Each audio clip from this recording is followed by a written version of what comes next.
दोस्तों दोस्तों एक बार फिर से आपका स्वागत है आपके अपने YouTube चैनल GI क्लासेज में। तो मैं हूँ राकेश कुमार। तो दोस्तों बता दें कि थोड़ी अस्वस्थता और व्यस्तता के कारण हम आपका वीडियो रेगुलर नहीं ले पा रहे थे। आज से आपका वीडियो रेगुलर अपलोड किया जाएगा और आप लोग भी अपने सेहत का ध्यान रखेंगे और सेहत का ख्याल रखते हुए बेहतर तैयारी करके अच्छे अंकों से आप भी उत्तीर्ण हो और अपने क्षेत्र अपने माता पिता का नाम रोशन करेंगे। जैसा कि आपको बता दें कि पिछले वीडियो में हमने वर्ण को जाना कि वर्ण कहते किसको हैं और वर्ण के प्रकार कौन कौन से होते हैं। स्वर वर्ण और व्यंजन वर्णों को जाना कि स्वर वर्ण क्या होता है, व्यंजन वर्ण क्या होता है, इसके बारे में जाना। तो आज हम लोग आगे शुरू करते हैं कि स्पर्श वर्ण कहते किसको हैं।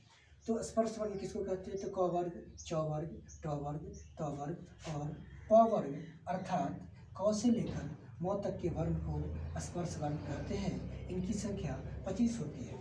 क वर्ग कहने का हमारा सेंस ये हुआ कि क वर्ग में क, ख, ग, घ, र इस तरह से 5 वर्ण होते हैं। उसी तरह च वर्ग में च, छ, ज, झ, र। फिर ट वर्ग में ट, ठ, ड, ढ, न और त वर्ग में त, थ, द, ध, न। प वर्ग में प, फ, ब, भ, म। यानी कहने का मतलब ये हुआ कि क वर्ग में हमारा वर्ण क से शुरू होगा और प वर्ग में हमारा वर्ण कहाँ अंत होगा? म पर होगा। यानी हम लोग ऐसे भी कह सकते हैं कि क से लेकर म तक के वर्णों को स्पर्श वर्ण कहते हैं और क से म तक आप वर्ण को गिनती करेंगे तो इनकी संख्या 25 होती है। तो अगर आपसे पूछा जाए कि स्पर्श वर्ण किसे कहते हैं तो आप ऐसे भी कर सकते हैं कि क से लेकर म तक के वर्ण को स्पर्श वर्ण कहते हैं या क वर्ग, च वर्ग, ट वर्ग, त वर्ग और प वर्ग को स्पर्श वर्ण कहते हैं। इनकी संख्या 25 होती है।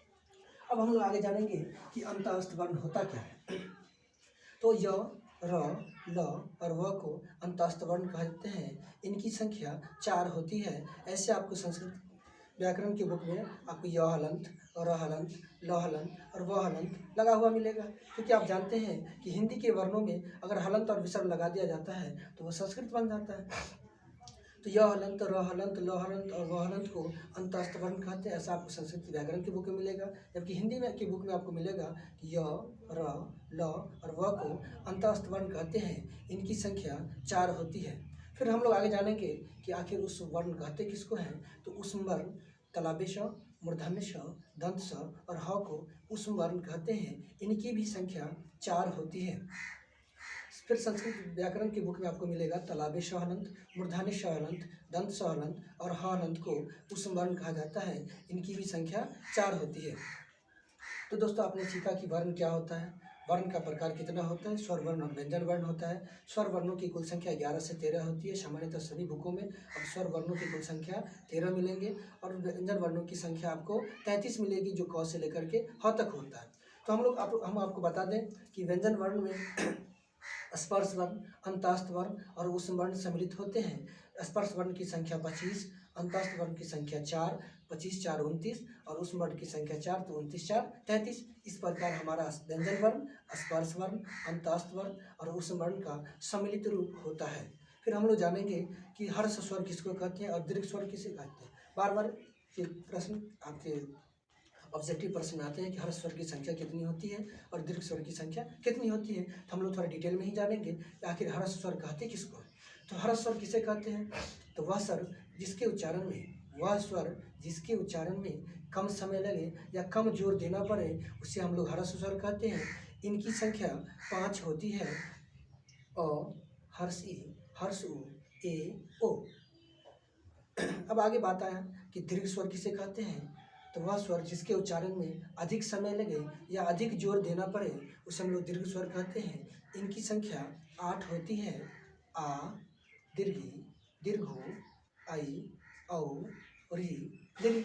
इस प्रकार हमारा स्वर वर्णों की संख्या 13 है, जिसमें 5 आपका हर्ष स्वर होते हैं और 8 आपके दीर्घ स्वर होते हैं। यही चीज़ हमने बोर्ड पर लिखा है। तो देख लेंगे एक बार फिर से कि स्पर्श वर्ण क वर्ग, च वर्ग, ट वर्ग, त वर्ग और प वर्ग अर्थात क से म तक के वर्ण को स्पर्श वर्ण कहते हैं। इनकी संख्या 25 होती है। फिर आगे हमने बताया आपको कि अंतःस्थ वर्ण किसे कहते हैं। य, र, ल और व को अंतःस्थ वर्ण कहते हैं। इनकी संख्या 4 होती है।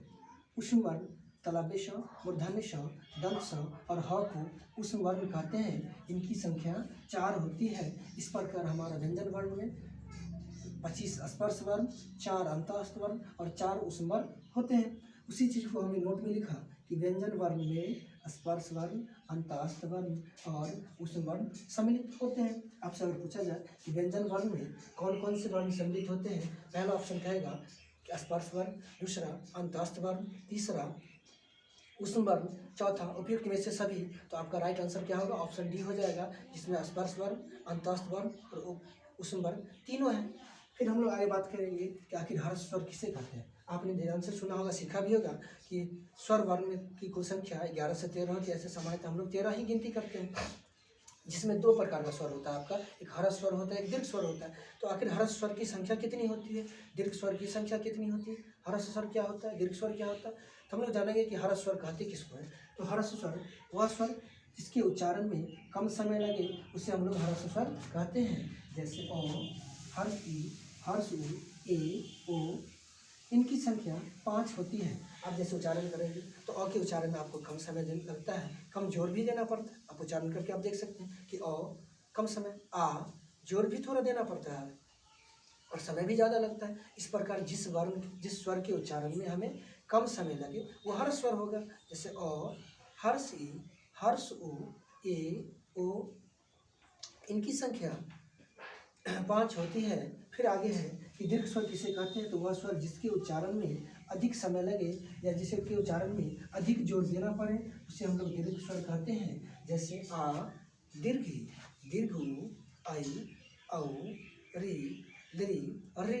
इस प्रकार हमारा दीर्घ स्वर क्या हो गया? आ, दीर्घ ई, दीर्घ उ, ए, औ, री, ली और री। यानी कहने का मतलब ये हुआ कि स्वर वर्ण की कुल संख्या 13 होती है, जिसमें 5 हर्ष स्वर होते हैं और 8 दीर्घ स्वर होते हैं। हर्ष स्वर के अंतर्गत अ, हर्ष ई, हर्ष उ, ए और ओ आएंगे, जबकि दीर्घ स्वर के अंतर्गत आ, दीर्घ उ, हर्ष आ, दीर्घ ई, दीर्घ उ, आई, औ, री, ली और री आएंगे। इनकी संख्या 8 होती है।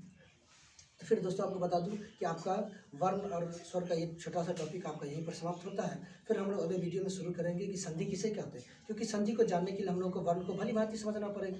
क्योंकि संधि का परिभाषा कहता है कि दो वर्णों के मेल से वर्ण में जो उत्पन्न होता है उसे हम लोग क्या कहते हैं? संधि कहते हैं। दो वर्णों के मेल से वर्ण में जो विकार उत्पन्न होता है उसे हम लोग क्या कहते हैं? संधि कहते हैं। फिर आगे संधि कि संधि का कितना प्रकार होता है। फिर स्वर संधि, व्यंजन संधि, विसर्ग संधि होता है। फिर स्वर संधि के 5 भेद होते हैं, दीर्घ संधि, गुण संधि, वृद्धि संधि, जन संधि, आयाति संधि। फिर हम लोग दोस्तों अगले वाले वीडियो में हम लोग संधि के बारे में बात करेंगे। तो आप लोग वीडियो को देखेंगे और वीडियो को देखने के बाद चैनल को सब्सक्राइब करेंगे, लाइक बटन दबाएंगे और जो भी चीज़ इस वीडियो से रिलेटेड जो भी होगा आप कमेंट सेक्शन में उसका कमेंट करेंगे। धन्यवाद।